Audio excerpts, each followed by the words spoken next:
Hi there everyone, it's Janet Wakeland with Remarkably Created, and I'm back with our 8th product suite introduction. This is 8 of 8. If you've missed any of the others, you can simply go up to the media tab. It may also say more. It may be 3 little dots. It may be 3 little lines. You can click on that and find all of the videos, or you can simply scroll down. Or one other option is to put Suite, S-U-I-T-E, into the search box, and the videos will come up for you. So what we've done is we've taken a look at the 8 new product suites in the 2023 Stampin' Up! Holiday Mini Catalog. This is by no means all of the product in the 84-page Holiday Mini Catalog. At 9 p.m. from now through next Sunday, so Monday through Sunday evening at 9 p.m. Central Time, I will be doing more videos introducing bundles, introducing some standalone products, some amazing single stamp sets, and more ideas just like I did these videos. So you're going to want to make sure that you like and follow my page, and you come back Monday through Sunday of the coming week at 9 p.m. Central. But for this video, we are taking a look at Garden Walk. This is a punch-based, and I didn't have the stamp sets. Hang on a second, I don't usually do this, but I am going to do it because it's the last video, so hold on. Sorry about that. While I was waiting for the video to start, I was getting one last in. I hate walking away from the camera, so my apologies for that. I am so sorry, but you needed to see the stamp set. So this is a punch-based suite. You have what's called a modern oval punch. It's kind of got flat sides. It's kind of like elongated and stretched out. And then you have flower stamps with 4 great greetings. The punch is an oval, so it's designed as a label for your greetings and things like that.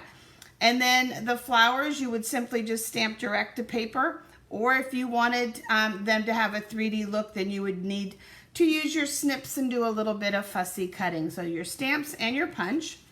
You have this beautiful calypso coral twine or thread, or woven narrow thread. Let's see what they're actually calling it. Braided linen thread is its official name, and it does look a little braided. You do have your self-adhesive embellishments, and real quick while I have them in my hand, one of my special offers that expires on August 15th is related to the U-Pick tool. And all of the details are in my newsletter that I will be sending on Tuesday with 20 free PDF tutorials as well. So make sure you're on that newsletter to know about this special, to know about my product shares, to know about my U-Pick tool special. All kinds of great stuff will be in that Tuesday newsletter. But anyway, this is amazing. So many of our adhesives are self-adhesive, a little bit of adhesive. This makes it easy to pick them up and put them down wherever.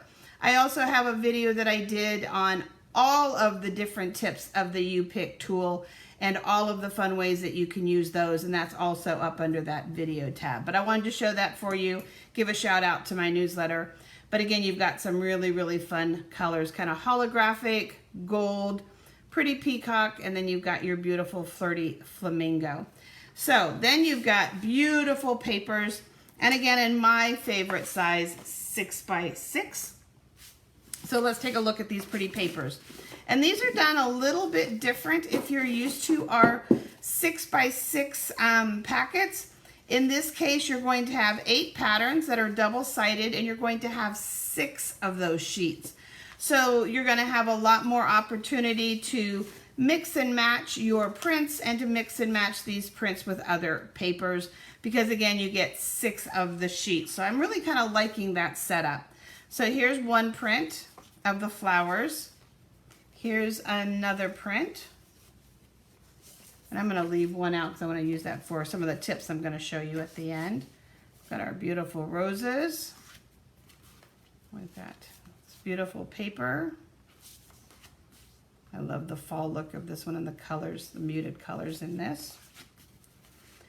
And I think I'm really, really drawn to this paper. I may be one of the few that totally loves wild wheat, but I love wild wheat.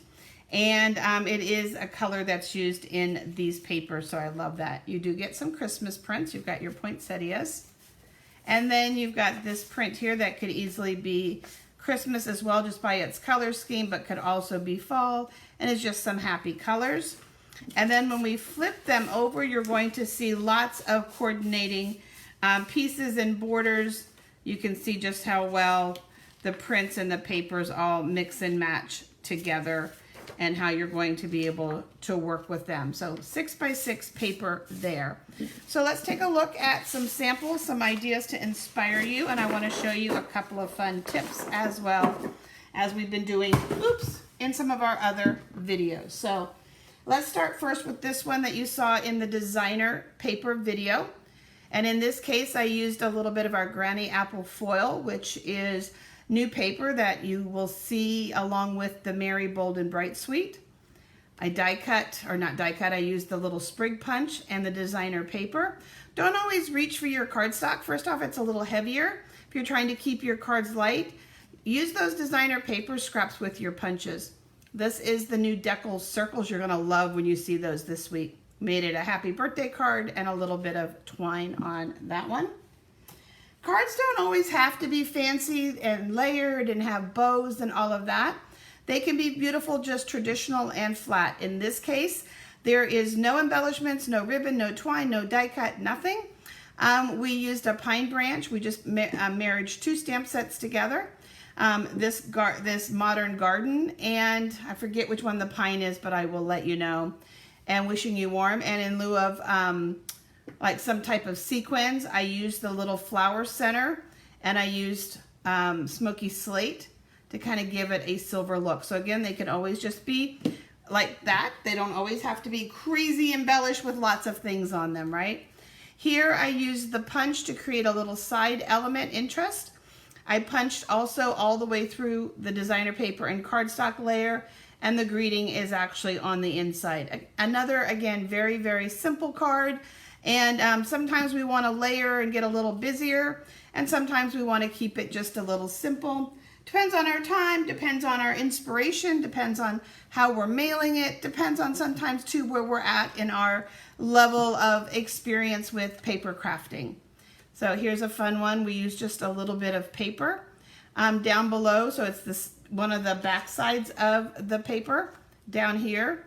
And then of course, if you've got other dies and other greetings and other everything can be mixed and matched. The nice thing about a suite is that it's cohesive and coordinated. It has a nice I want it all button that helps you save a little bit on that I want it all button. But of course you could always maybe just scoop up the paper, just scoop up the punch, but pull in other things. Here I have a little bit of a scallop border, and one of my sets of go-to dies, the stylish shapes. And then there's just a few of those little embellishments from this suite. Here's another idea for you. In this case, the flowers are all stamped in the center. So we stamped all of those. And then the designer paper, again, is from this paper pack. And I just put a little piece top and bottom. We used the tailored tags to create the tag. And I wanted to shorten it. So can you see how I shortened it? I tore it, and then I slid this piece up underneath of it. So it still has the stitched marks all around it. It has like a little bit of texture thanks to the tearing in the middle.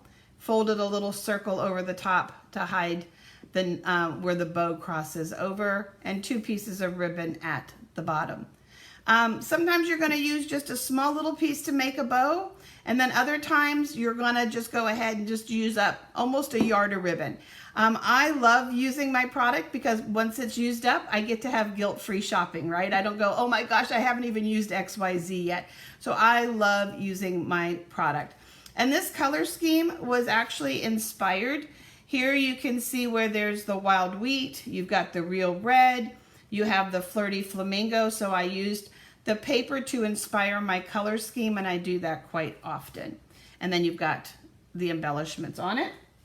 Here is a Christmas card for you. And we just went ahead and pulled the designer paper just kind of at an angle and tore it just a little bit. And what we did here was I stamped the poinsettia first in real red and did all the really dark flowers. And then I inked up the stamp, stamped it off to the side, taking some ink off, went back and filled in, put the center. There's our greeting, and we've got a really sweet Christmas card using the stamps. Now this one I used the scissors and I cut the poinsettias out of the designer paper. This is that distressed tile you saw in the All About Autumn folder. This paper is from the All About Autumn, but look how pretty that is. I think when you use that distressed tile on vellum, it gives the look of lace. And I am really partial to vintage and antique lace doilies and tablecloths and things.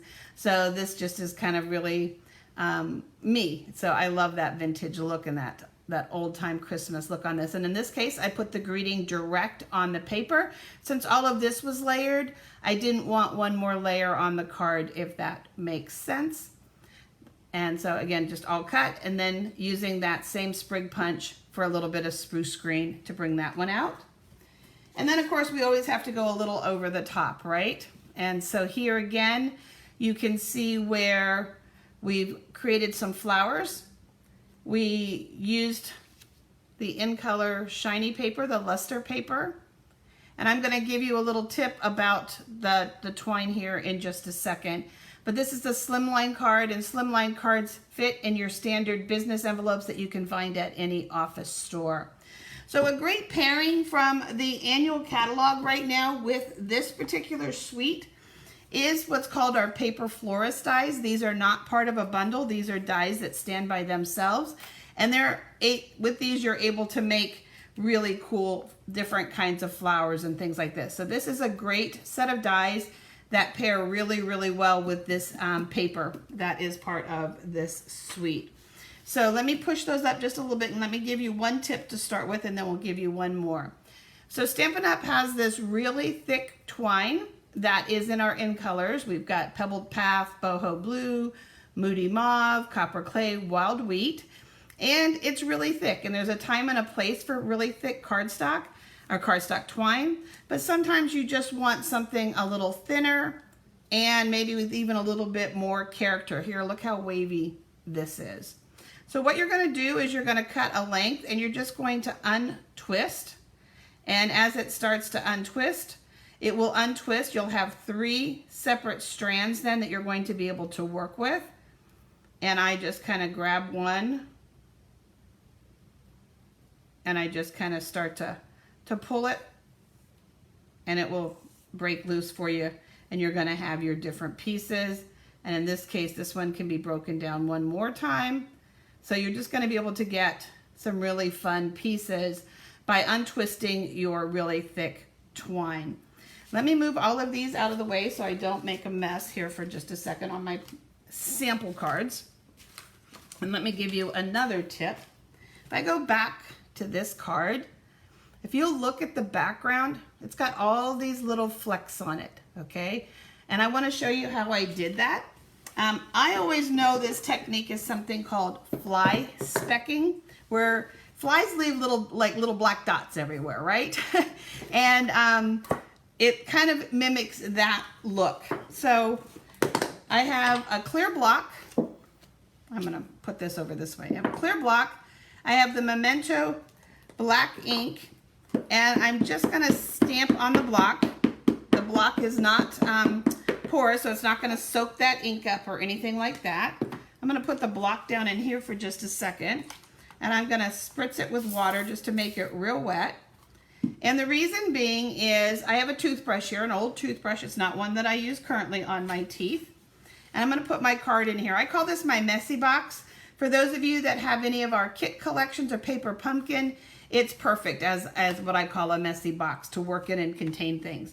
So I'm going to get my brush nice and wet with the ink that's on it. And then I'm just going to run my finger over it, and I'm just going to add those spatters.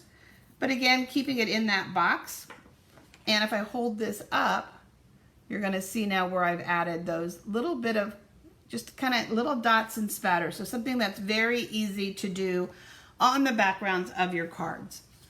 And then one final tip for you is that, as I've mentioned, our suites are cohesive. The products work great together if you just kind of want to have something that all works and coordinates. You don't really want to have to think about things that, you know, like this die, this stamp, or whatever. The suites are definitely a great way to go. But everything in the Stampin' Up! Catalog works so well together because of our core product line. We have a core line of cardstock, core line of inks, markers, Stampin' Blends, embellishments and things, so that everything looks polished and professional. So in this case, you saw the Snowflake Magic paper. It has a Lost Lagoon color base. This paper here, or not Lost Lagoon, Pretty Peacock is the foiling that's in it. This Pretty Peacock paper is from the pack that I just showed you from the Modern Garden. And then you can see the Pretty Peacock cardstock. Now this card's not quite finished yet, but I just wanted to show you that cross coordination. And so again, if you're looking to mix and match. So if you have any questions about adding to your craft collection, like what might work, what might round it out, what might fill it, I'm always here to answer those type of questions.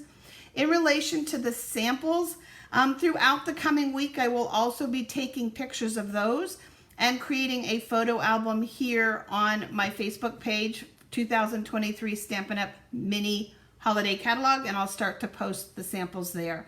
One last thing, I don't normally tell people like how to spend their money. I try to inspire you to shop, but how you budget, how you shop, I'm very mindful of, and I try to be very respectful of. All that said though, is that Stampin' Up's Holiday Catalog doesn't go live until September 6th, which means that if you want Halloween products and you want fall products, you're going to want to make sure that you move them to the top of that shopping list that you have to place on September 6th. Or better yet, consider getting our starter kit where you can get $125 in product for $99 with free shipping and no risk through January, okay? No obligation through January. And that way you could get the product now just like demonstrators have. And if you're interested in that option, I would love to talk to you. So 8 videos, all done, guys. It was an amazing weekend. Lots and lots of great samples. We had fun together, but it's not over yet. I will see you at 9 o'clock Monday, and it will be 9 p.m. Central Time, Monday through Sunday night as we get through the rest of the catalog. So have an amazing, remarkable week, guys, and I look forward to crafting more remarkable things together. Thanks.